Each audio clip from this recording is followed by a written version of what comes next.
Hola, muy buenas tardes. Mi nombre es Annelisa Alborta, estudiante del Complejo Educacional Juan José Latorre Benavente. Estoy aquí con mi compañero. Te doy el pase para que te presentes. Mucho gusto, me llamo Fran Vélez, estudiante del Complejo Educacional Juan José Latorre Benavente, y en este capítulo vamos a hablar de intrusos en el Estado.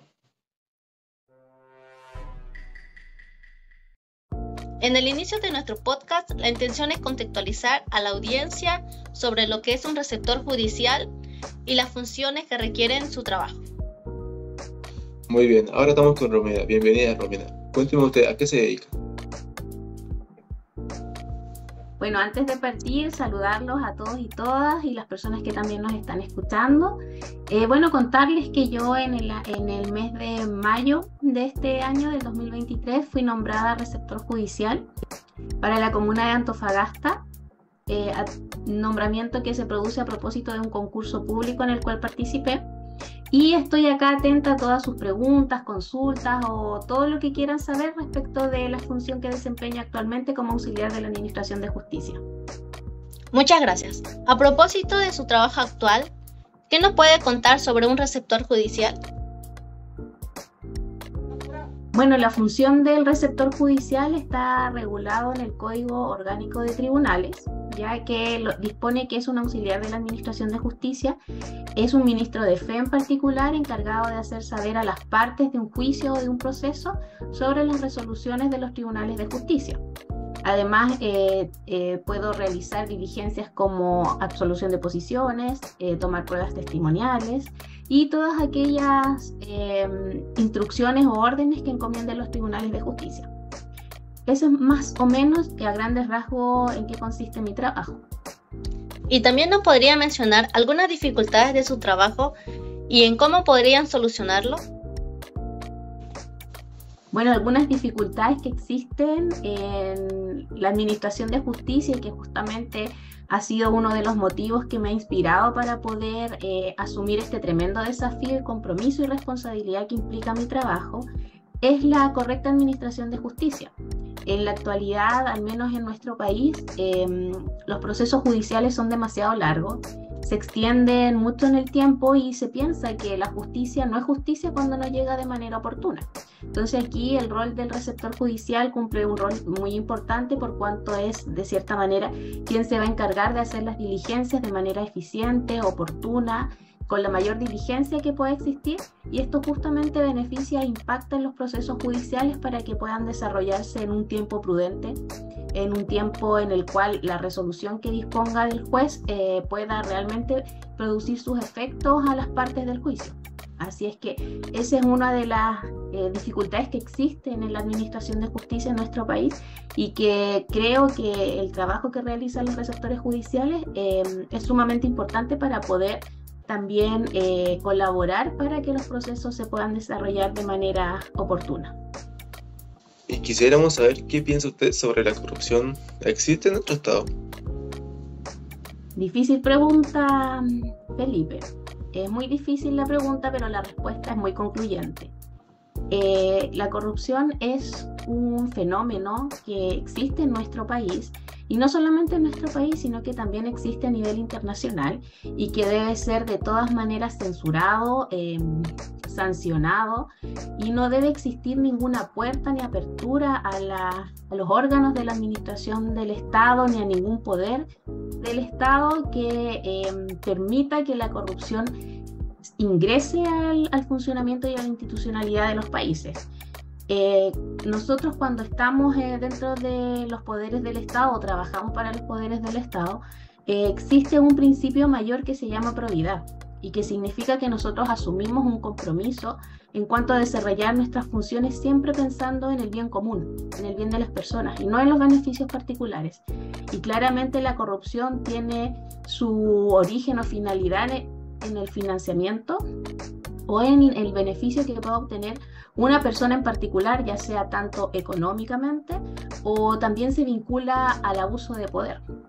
Bajo ese contexto no se debe permitir, y se debe fortalecer el Estado, ¿cierto?, para generar los mecanismos que impidan que la corrupción avance, podríamos decir, porque claramente está inserta ya en nuestro sistema, pero que pueda avanzar y que puedan generarse los mecanismos para que esto se impida, ¿cierto? Para detenerlo, para sancionarlo, para fiscalizarlo. Y dentro de mi opinión muy personal es, por ejemplo, fortalecer el rol de la Contraloría. Realizan un rol sumamente importante, pero claramente teniendo presente el gran aparataje del Estado que opera en la actualidad, claramente necesita fortalecerse, ya sea tanto en las facultades que tienen, las competencias, y también en la cantidad de personas que en la actualidad cumplen el rol de fiscalizar las entidades públicas. Bajo ese contexto, y como digo, reitero, absolutamente tajante que no podemos permitir que la corrupción se normalice y sea parte de nuestro sistema, y de ninguno. Y Romina, sabemos que usted antes tenía el cargo de Seremi de Transporte. ¿Nos podría contar un poco de su experiencia? Sí, efectivamente, yo fui nombrada por el presidente de la República, ¿cierto? Don Gabriel Boric Font, y a través del ministro de Transporte, don Juan Carlos Muñoz, como Seremi de Transporte y Telecomunicaciones en la región de Antofagasta. Un gran desafío para mí. Yo llevo 10 años trabajando en la administración pública, así es que implicó de cierta manera poder asumir un rol bastante importante en la puesta en marcha, ¿cierto?, de las políticas en materia de transporte y telecomunicaciones en la región.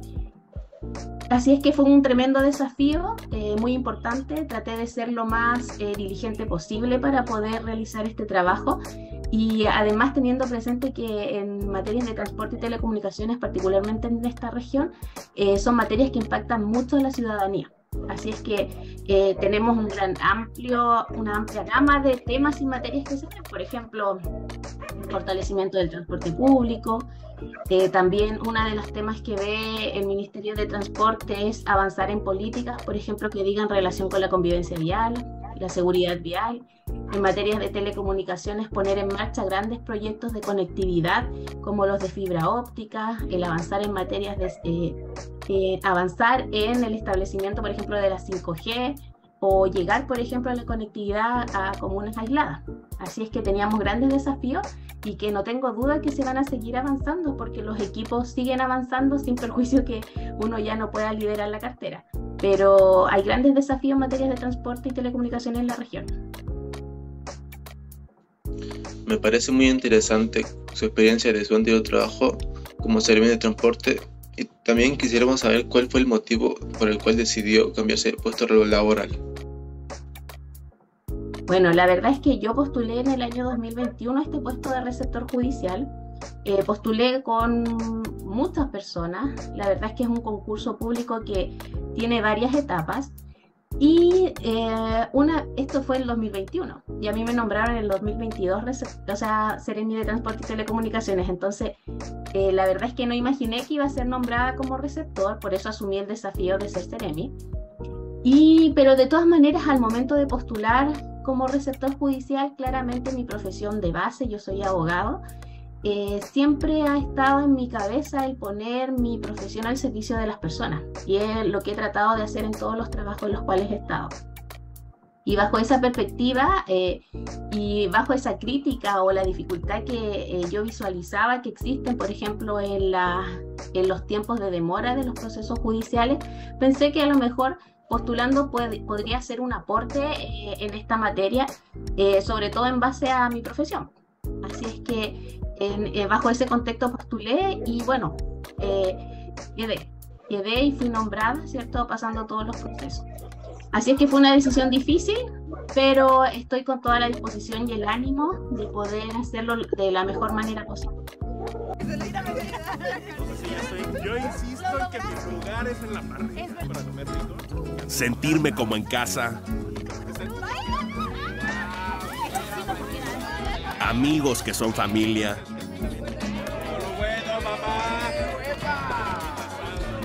Carne asada y una Coca-Cola bien helada. Esa es mi receta mágica.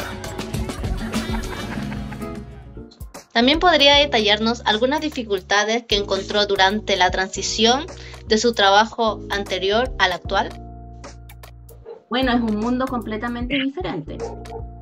Y la primera dificultad es que yo creo que presentan o viven todas las personas que se cambian de puesto de trabajo o de lugar de trabajo, es disponerse a aprender, ¿cierto? Disponerse a estudiar en profundidad en qué va a consistir las funciones que uno va a desarrollar, de hacerlo de manera lo más responsable posible, de la forma más apegada a la ley. Así es que el primer gran desafío fue ponerme a estudiar de lleno las materias que iban a ser parte de mi competencia, también poder de cierta manera observar y acercarme a los receptores que llevan muchos años también de experiencia, poder conocer cuál ha sido su experiencia, cómo han desarrollado su trabajo, porque obviamente la experiencia de otras personas también enriquece el conocimiento de una persona que recién está entrando en este trabajo o en esta función.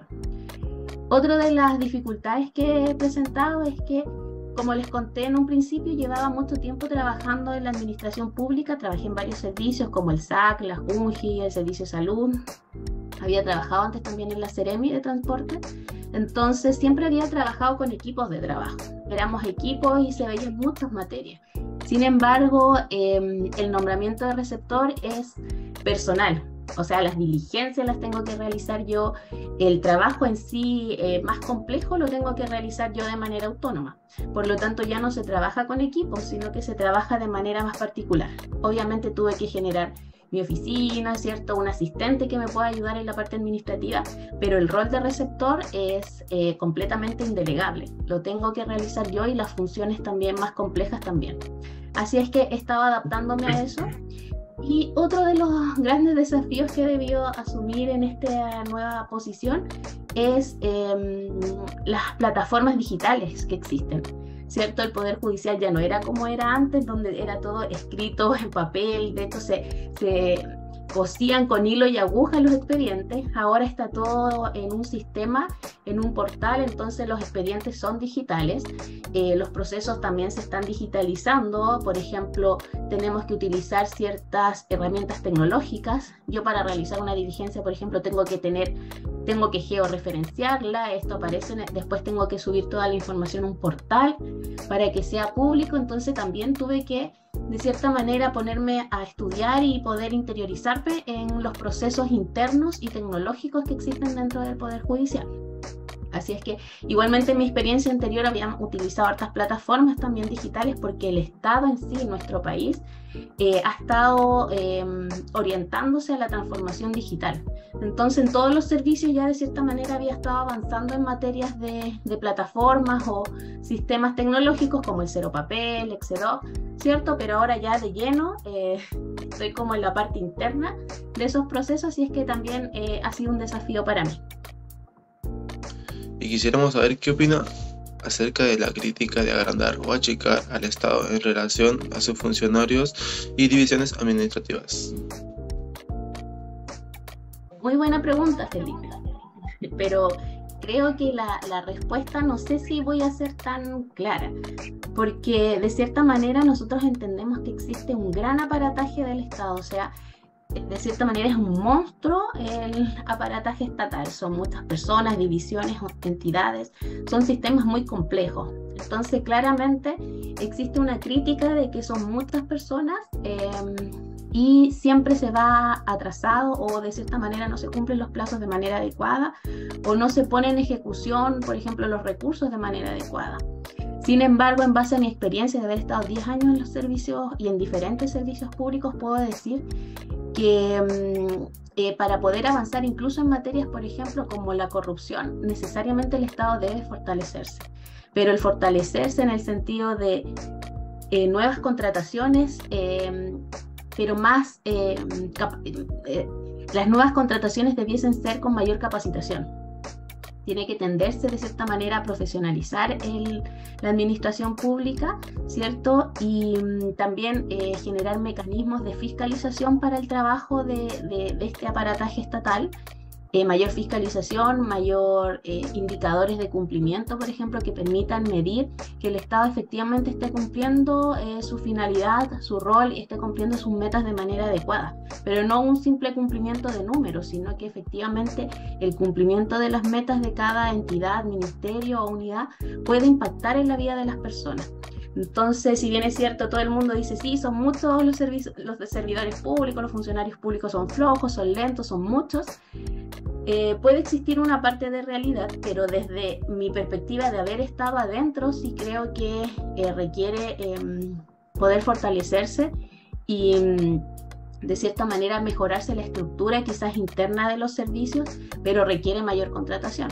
O sea, por ejemplo, yo te digo, en mi puesto anterior yo era seremi, o sea, se suponía que era la jefatura a nivel regional, pero obviamente siempre las unidades iban atrasadas y yo podía ver que efectivamente había mucha carga de trabajo. Entonces, en base a mi experiencia también como abogada de derecho administrativo, también me disponía a ayudar a los otros equipos para poder avanzar en las licitaciones, avanzar en los procesos, porque la cantidad de funcionarios no es suficiente de pronto para poder responder a todos los requerimientos de las personas. Entonces hay que encontrar un equilibrio entre profesionalizar y mejorar la administración pública, pero también generar las entidades de fiscalización, control y seguimiento del cumplimiento de las metas, objetivos o políticas que tiene el Estado. ¿Nos podría decir cómo su trabajo se acerca a la ciudadanía o de qué manera hacemos consciente a la ciudadanía del trabajo que usted realiza? Interesante pregunta, Nelis. Bueno, lo más importante yo creo acá es que las personas tengan acceso a la información. Desde mi nuevo rol como auxiliar de la Administración de Justicia, considero y he logrado visualizar también de la importancia que las personas sepan cómo funciona el Poder Judicial, qué significa un proceso judicial, cuál es la importancia, por ejemplo, de responder de manera oportuna a un procedimiento cuando se le llega una notificación, por ejemplo, o cuando se le comunica una resolución judicial. Entonces, la verdad es que resulta sumamente importante que las personas puedan acceder a este tipo de información, puedan saber qué es lo que deben hacer, por ejemplo, cuando son notificadas por un proceso judicial, puedan saber también cuáles son los mecanismos que existen para, por ejemplo, defender o representar a personas que no tengan recursos para poder contratar un abogado particular, que están las corporaciones de asistencia judicial, las clínicas jurídicas. Entonces sí creo que es muy importante que la ciudadanía en general sepa, se interiorice más de cuál es el rol del Poder Judicial y cuál es el impacto en la vida de las personas, por ejemplo, de un proceso judicial. Porque muchas veces, como no saben de qué se trata, dejan que los procesos sigan su curso hasta que de pronto, por ejemplo, le llega un embargo, ¿cierto? Entonces es muy importante poder acercar a las personas al conocimiento del funcionamiento del Poder Judicial, que sepan para qué, por ejemplo, funcionan o sirven los auxiliares de la Administración de Justicia, como por ejemplo un receptor judicial. Entonces es sumamente importante que las personas tomen conocimiento de la importancia de estas materias.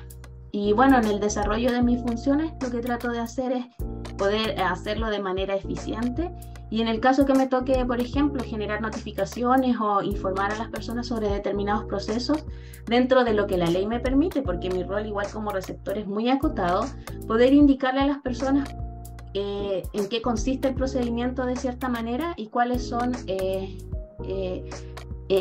de cierta manera explicarle qué es lo que se le está entregando o qué es lo que se le está notificando. Tratar de acercarme en ese sentido a poder responder las inquietudes que pueda responder, porque debo ser muy cuidadosa, como les digo, en cuanto a lo que puedo hacer y lo que no puedo hacer.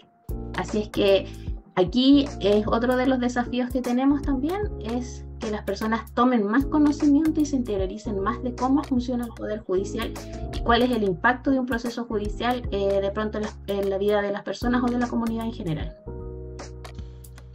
Muy bien, antes de finalizar este podcast, queremos darle las gracias por contarnos de su experiencia laboral como seremi de transporte, como receptor judicial y abogada, y darle las gracias por darnos este tiempo y que se una a esta reunión para contarnos sobre todo eso. Y como dijo mi compañero, le damos las gracias por compartir su experiencia y regalarnos un poco de su tiempo. También nos pareció muy interesante sobre que ha sido partícipe de dos poderes del Estado, como receptor judicial y administración de transporte público. En conclusión, en este podcast hemos explorado temas fascinantes y relevantes que nos ayudan a comprender mejor el mundo en el que vivimos. Esperamos que este podcast haya sido una fuente de inspiración y reflexión para ti. Te invitamos a seguir explorando y aprendiendo más sobre los temas que hemos discutido aquí. Juntos podemos forjar un futuro brillante para todos. Gracias por acompañarnos en esta aventura en Intrusos en el Estado. Hasta la próxima.